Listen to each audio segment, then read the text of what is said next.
That ain't what we're talking about. We're talking about why they're putting mercury in vaccinations and why it's never been tested since 1929 when Lilly developed it.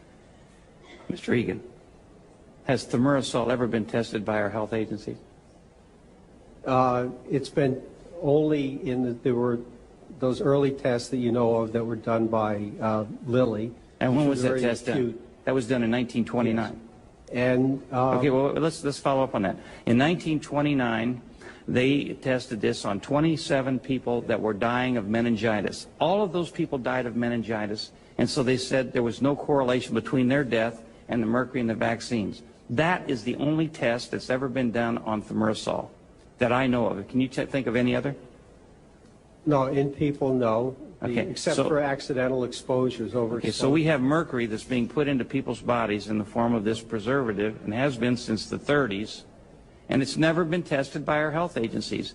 And yet, you folks come here and you testify that there's no conclusive evidence, and the IOM says they favor, get this, they don't say they're sure, they say they favor rejection of a causal relationship between mercury and autism and other neurological disorders.